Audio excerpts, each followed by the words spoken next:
Assalamualaikum warahmatullahi wabarakatuh.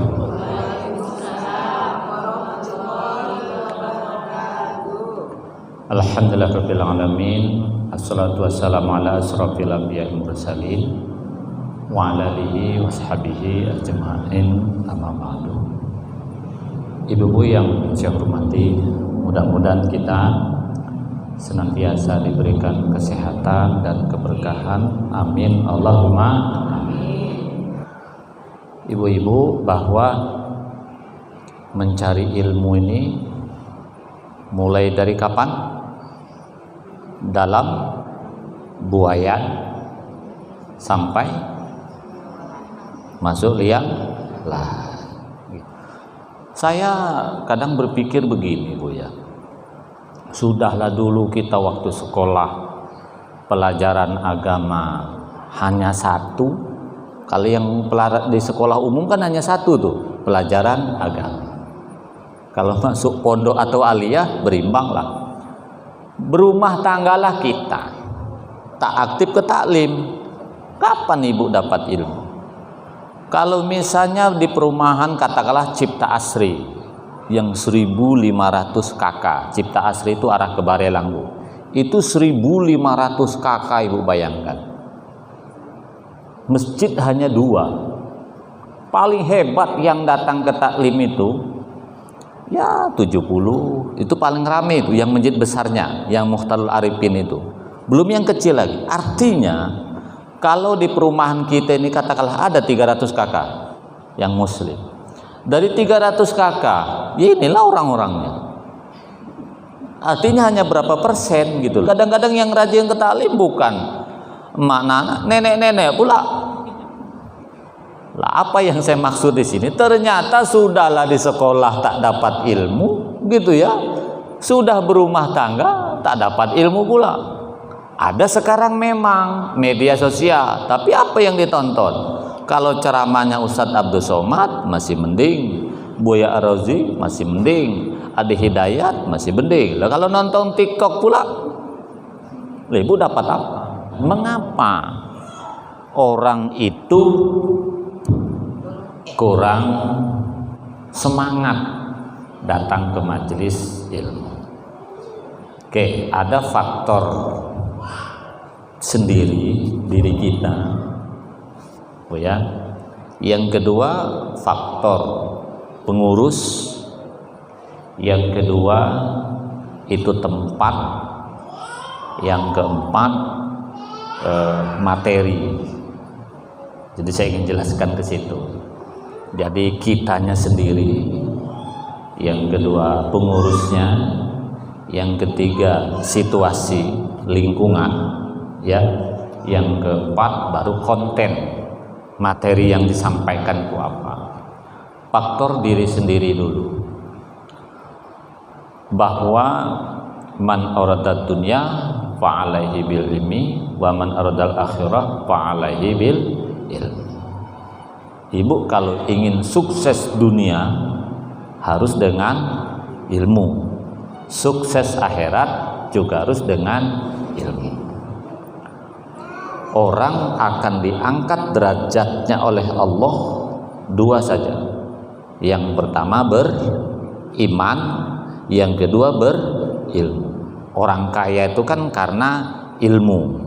Tapi ingat, sekaya apapun, sukses apapun, kalau tidak beriman pada akhirnya akan jatuh juga.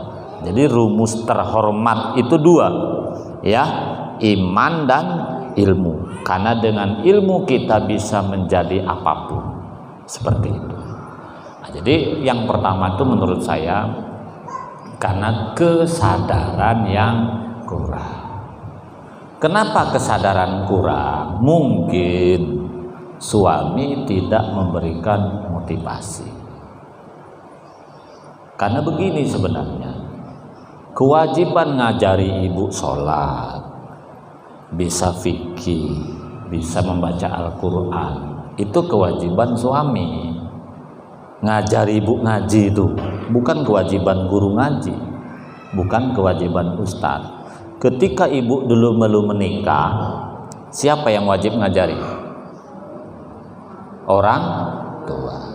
Begitu orang tua telah menyerahkan kepada sang suami, aku nikahkan anakku dengan engkau dengan mas kawin sekian, maka kewajiban pembinaan itu berpindah kepada siapa? Suami. Maka menjadi suami itu beratnya luar biasa, karena dosa istri adalah dosa suami, tapi dosa suami bukan dosa istri. Itu loh, mestinya suami kalau dia tak sempat ngajari istrinya, kalau suami tak ada waktu atau tidak bisa mengajari istri, mestinya izinkan pergi ke majelis taklim. Malah yang rajin majelis taklim diberikan hadiah saja. Kalau kamu rajin ke taklim, nanti aku belikan kalung 5 kilo. Nah, misalnya seperti itu. Harus begitu, Bu. Kenapa? Karena memang kewajiban itu kewajiban suami. Itulah, Bu, ya. Oke, itu faktor diri. Dan Ibu ingat bahwa orang yang rajin ke taklim itu insya Allah, Bu, apa ya, pergaulannya bagus. Yang kedua, faktor pengurus. Saya berharap pengurus majelis taklim dimanapun, ayo kita kreatif bagaimana supaya majelis taklim kita maju. Kreatif dalam 3 hal. Yang pertama, kreatif materinya, apa yang ditampilkan. Yang kedua, kreatif cara memobilisasi, mengundang anggota itu bagaimana cara. Yang ketiga, tentu kreatif mencari narasumber. Nanti saya ingin kaitkan dengan konten. Begini, Bu, sekarang ini kan zamannya media sosial. Jadi ini majelis taklim apa namanya? Majelis taklim Al-Munawwarah. Bu, sekarang grup WA itu bisa muat 512. Satu grup.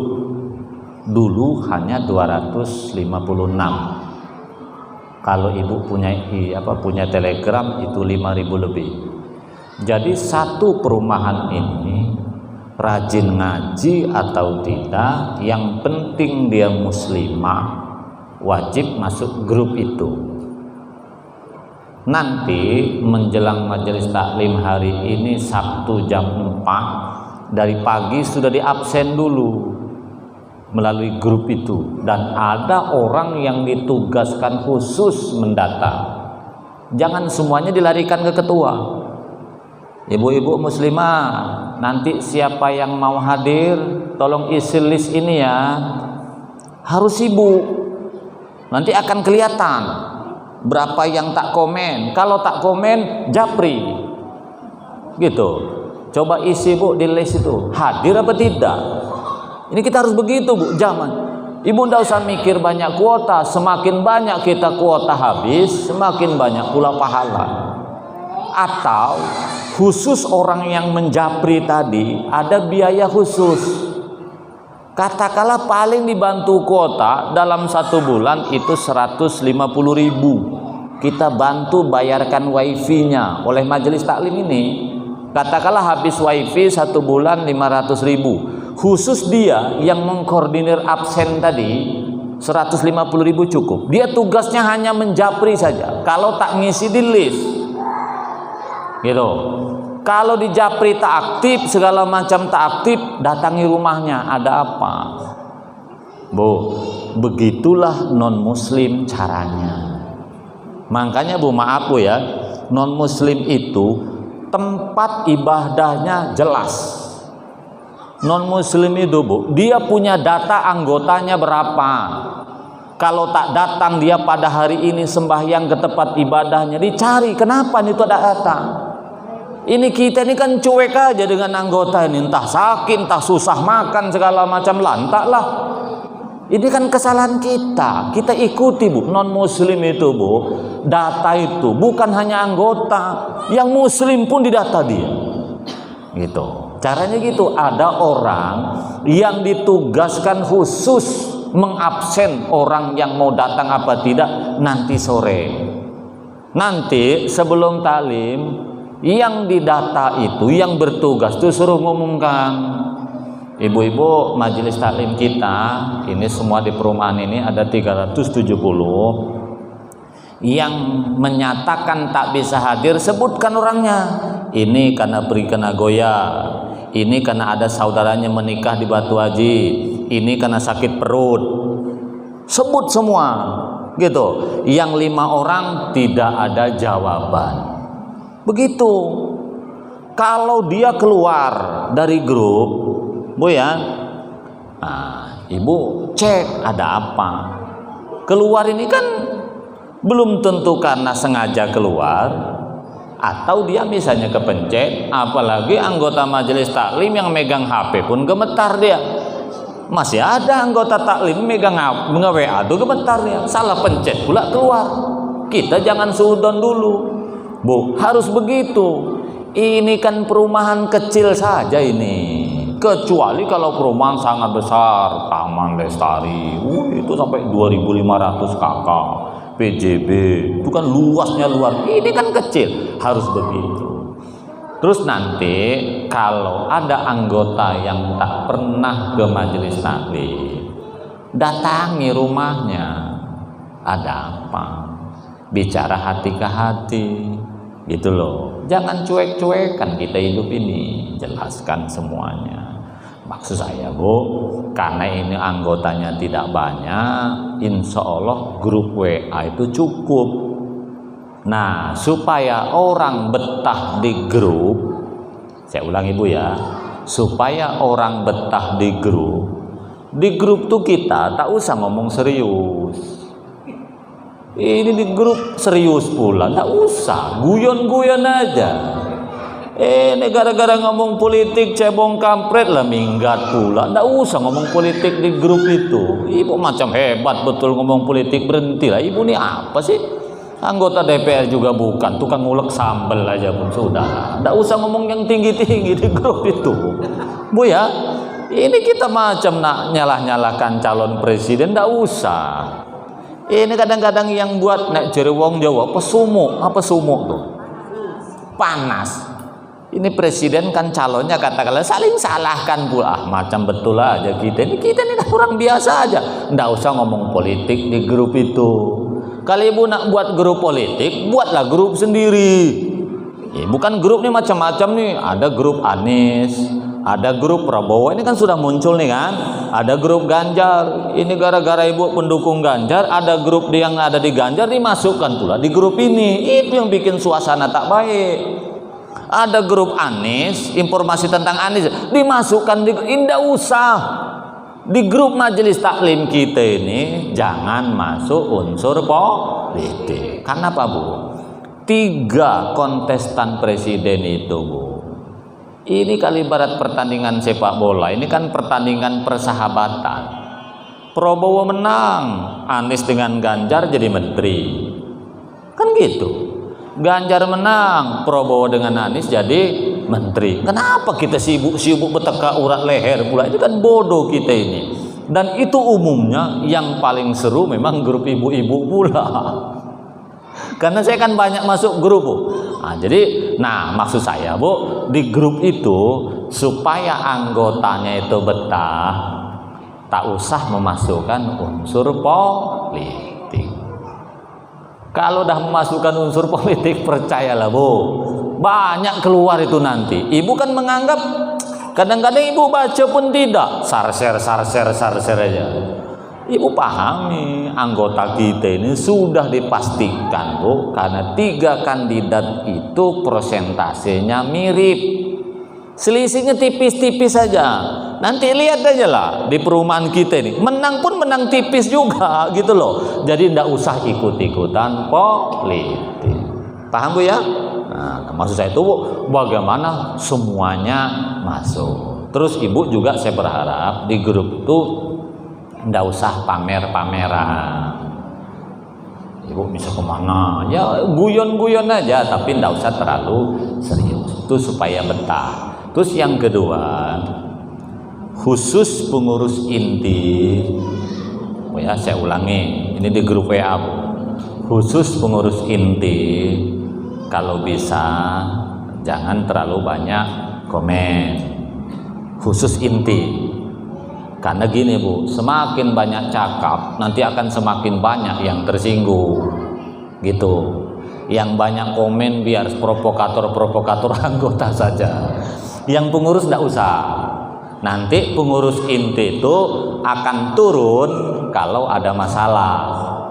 Karena mak-mak nih baperan. Itu persoalannya. Memang jadi masalah mak-mak nih ya. Nanti kalau pengurus inti itu ngomong sedikit salah saja, ada yang tersinggung, penyelesaiannya susah. Gitu. Jadi kalau bisa gini nih, ini pengurus inti ini sudah panas karena ada anggota yang komennya nggak pas. Itu pengurus inti jangan ngomong di grup. Paham maksudnya? Nyelesaikannya jangan di grup, nyelesaikannya di luar grup. Kalau ibu ada pesan khusus kepada yang bersangkutan, ibu menggunakan orang lain.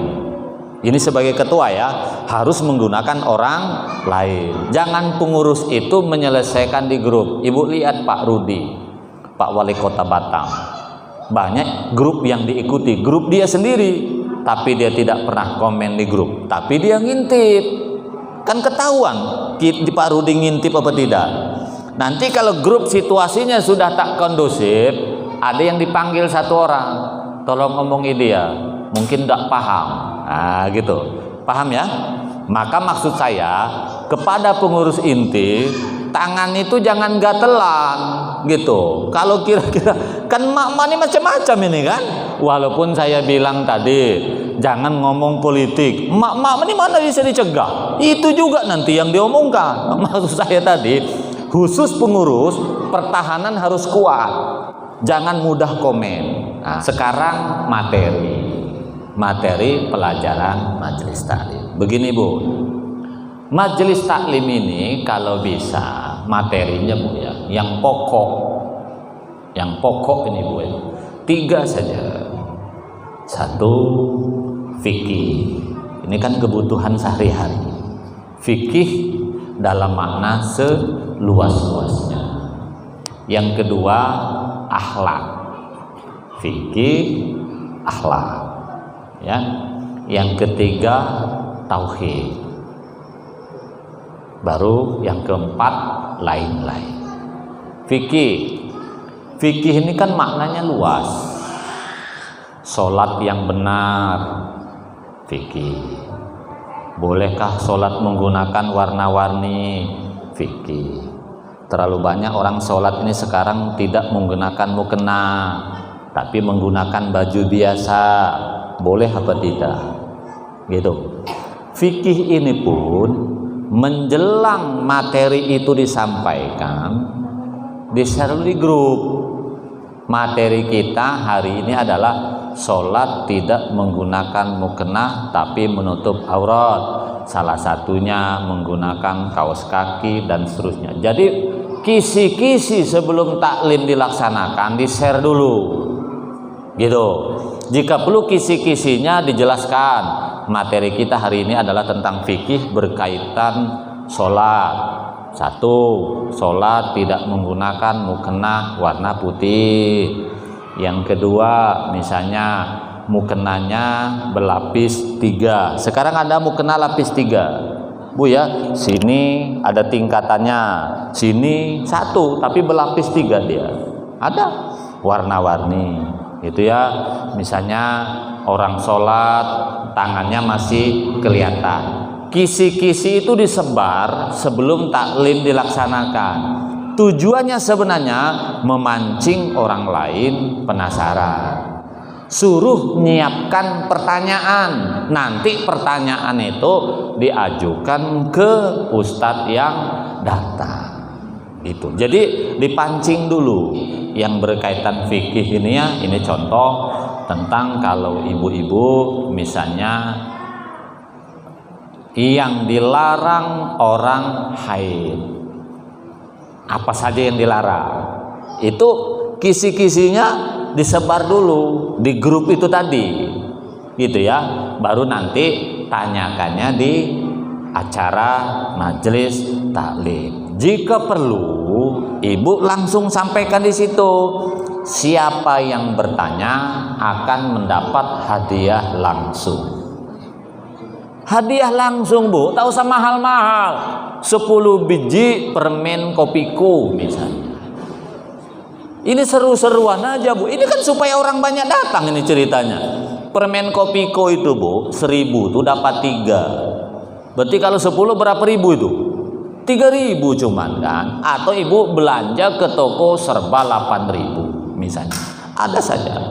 Itu cara-caranya, Bu ya. Disebar dulu kontennya. Oke, kemudian yang kedua tentang akhlak. Akhlak ini kan dengan tetangga, sebut saja. Misalnya tentang menanam mangga di rumah kita, tapi dahannya, buahnya lari ke rumah tetangga. Dibuat dulu.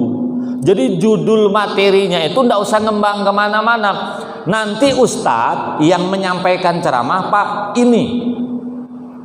Ibu ini kadang-kadang apa materinya? Terserah Pak Ustadz lah. Nah itu nanti tak ada bekas. Jadi nanti ustadz itu menyampaikan ceramah, fokus itu saja.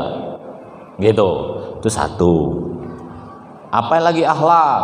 Akhlak itu misalnya kita nyetel musik ribut, tetangga mendengar. Itu juga nanti akhlaknya sebenarnya akhlak adab bertetangga. Tapi adab bertetangga itu pun dipecah-pecah lagi seperti itu. Kalau bisa ibu ada agendanya tentang tauhid, pergi dukun, hukum ruqyah, misalnya kan kontroversi itu. Kemudian kalau kita minta sesuatu yang begini begitu dan seterusnya, supaya menarik ibu. Nah kemudian di sini pertemuannya berapa kali seminggu? Seminggu sekali. Nanti yang sekali lain-lain. Yang sekali itu kontemporer. Kontemporer itu misalnya hukum donor darah dari muslim ke non muslim, boleh apa tidak? Hukum ber-KB, boleh apa tidak? Yang sifatnya kontemporer, kekinian. Misalnya hukum nonton film porno di HP, hukum main game, itu yang sifatnya kontemporer. Tetapi ingat, sebelum itu diceramahkan, poin-poinnya sudah disampaikan dulu di grup. Nanti kita umumkan, barang siapa yang bertanya akan dikasih hadiah langsung. Yang kedua, siapa yang bisa menjawab pertanyaan dari Ustadz akan diberi hadiah. Nah, gitu artinya, Bu. Anggaplah satu kali pertemuan ibu korban duit 100.000 untuk memberi hadiah. Tapi kalau jamaah yang datang sampai 200, Bu, pasti balik modal. Yang jadi masalah kenapa duit kas dikit, yang datang itu aja. Itu lagi. Ya gila duit kasnya. Kenapa? Ya karena memang yang datang sedikit. Ibu, kenapa di Masjid Tanjung Uncang dulu masjidnya kecil, tapi kalau Jumat, Bu, ya Allah, uang infaknya sampai 7 juta. Begitu itu PT di Tanjung Uncang tutup semua, Bu, tinggal 400.000, 700.000, Bu. Ternyata jawabannya sederhana, semakin banyak jamaah semakin banyak infaknya. Jelas, Bu ya? Jadi 100.000 itu hanya untuk pancingan. Karena ibu nih kalau datang ada duit keliling, biasanya kan minimal 10.000. Kalau yang datang 200 orang, karena 200.000 itu. Kalau yang datang 30 ekor, 50, ya dikit juga lah jadinya. Itulah. Jelas, Bu ya? Nah, artinya kita bagaimana kehadiran jamaah itu ibu pancing dengan namanya door prize. Terus biasanya, Bu, ini biasanya, Bu ya, ibu pun kalau ada caleg datang, Kalau datang jamaah tuh 200 Bu, semangat juga dia ngasih sumbangan itu. Ini caleg datang, yang datang cuma 30 ekor, ini tak jelas katanya, malas lah dia. Gitu loh. Ini kan sebenarnya Bu, sama aja itu Bu. Itu pun yang datang dah 30, minta pula harga jilbab itu misalnya 300.000 ya. Selesai malas, wah tak jelas ibu-ibu ini katanya. Jadi ternyata Bu, supaya banyak rame seperti itu. Itu namanya kalau bisa Bu ada bukunya. Gini maksud saya Bu. Tadi kan tentang fikih. Kalau bisa Ibu ada namanya silabus. Silabus majelis taklim fikih ada, dibuat sekaligus. Tentang fikih poinnya ini nih, bukan pelajaran Bu ya, bukan, kisi-kisi saja. Sehingga nanti siapapun ustadznya, boleh ustadz berganti-ganti. Saya ulangi Bu ya, ini kaitan fikih. Ustadz boleh berganti-ganti, tapi jangan keluar dari kisi-kisi itu. Ini kan persoalannya tentang fikih. Ustadz Mariono datang, ayo terasa ustadz aja lah. Nanti datang ustadz lagi, bagaimana bagusnya saja ustadz. Nanti datang lagi, bagaimana enaknya, itulah ujungnya bagaimana enaknya. Tak ketemu lagi gitu loh. Jelas Bu ya? Jadi ustadz boleh berganti-ganti, tetapi materi harus berbeda-beda. Materi itu pun Bu, kalau Ibu tak kasih kisi-kisi, ustadz itu ngelantur juga. Contoh tadi itu kan saya sebutkan adab bertetangga. Adab bertetangga ini kan macam-macam.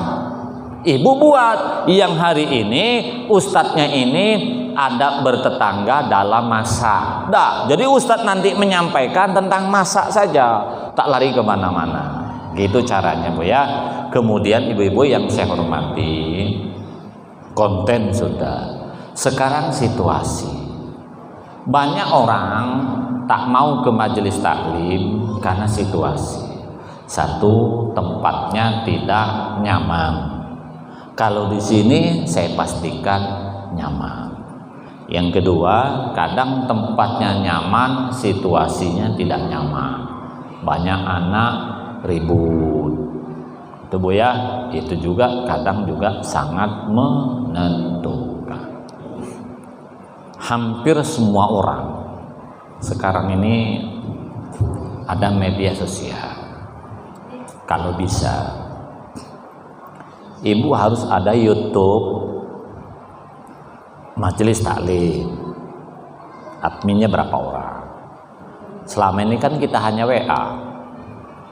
Ada Instagram khusus majelis taklim kita. Minimal 5 medsos. WA, Facebook, YouTube, Instagram, apa satu lagi itu? Hah? Twitter. Itu. TikTok bisa juga. Khusus kita. Itu. Bedanya di konten. Kalau TikTok tidak bisa lama. Kecuali Ibu bayar. Itu boleh. Itu kita punya. Kalau Ibu nggak tahu caranya membuatnya, nanti Ibu ketemu saya.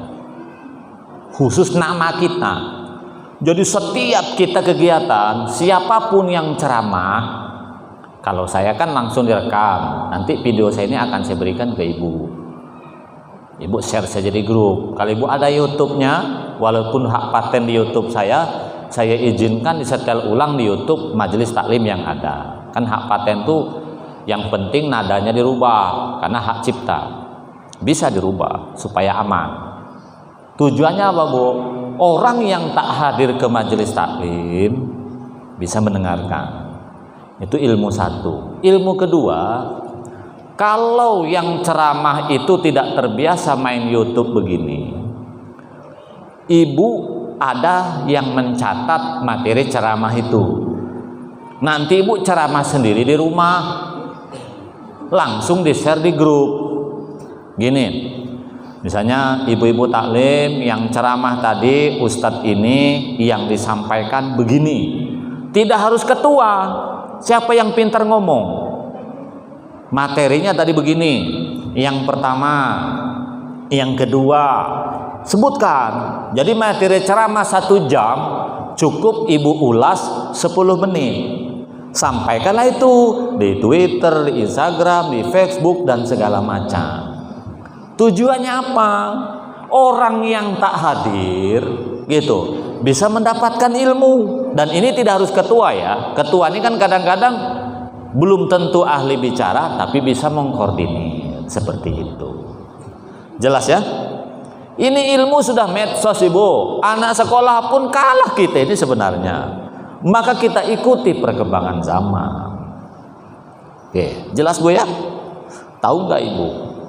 Perubahan perilaku keagamaan di Indonesia demikian dahsyatnya, lebih baik daripada yang dulu. Tahu nggak ibu penyebabnya? Karena berkembangnya teknologi informasi, terutama ceramahnya Ustadz satu, Ustadz Somad dengan Adi Hidayat. Ini yang berpengaruh. Gus Baha, ceramah-ceramah para senior itu dulu tak didengarkan lagi oleh orang milenial sekarang ini. Saya ulangi bu ya, yang didengarkan orang sekarang ini milenial bu. Milenial itu anak-anak muda bu ya, tak perlu dia ke masjid. Adi Hidayat, Ustadz Somad, Gus Baha, ada satu lagi Dr. Khalid Baslama. Inilah yang mempengaruhi otak. Makanya ibu tak heran, orang ini tak masuk pondok, tak pernah ngaji, kok rajin sholat ya? Dari mana bu? Dari media Maksud saya bu, ibu juga lakukan hal yang sama. Setiap ustadz ceramah rekam. Tapi kalau ibu gini bu ya, kalau ustadz itu kira-kira provokatif, ibu kan tahu yang provokatif, suka hantam sana hantam sini, jangan dulu dimasukkan medsos. Karena yang akan dipanggil polisi, kita yang mengupload, bukan yang ngomong. Maka sebaiknya ibu, kalau misalnya ustadz ini kan ada yang menyerang pemerintah, menyerang kelompok lain, ibu sebaiknya catat saja rangkumannya, baru ibu sampaikan di grup majelis taklim ibu gitu. Pak Mariono, apa tidak cukup saya tulis saja rangkuman? Sekarang ini menurut penelitian, orang ini malas membaca tetapi suka menonton dan mendengarkan.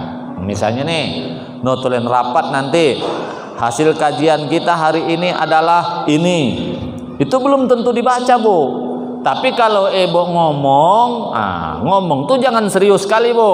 Misalnya ibu bicara di depan ibu tuh, ya sambil ada kuehnya gitu loh, supaya yang lain itu mendengarkan. Paham bu ya? Nah bu, saya diajarkan oleh Kementerian Agama metode penyuluh baru tuh seperti itu. Ibu-ibu yang berbahagia, demikian kurang lebihnya mohon maaf. Assalamualaikum warahmatullahi wabarakatuh.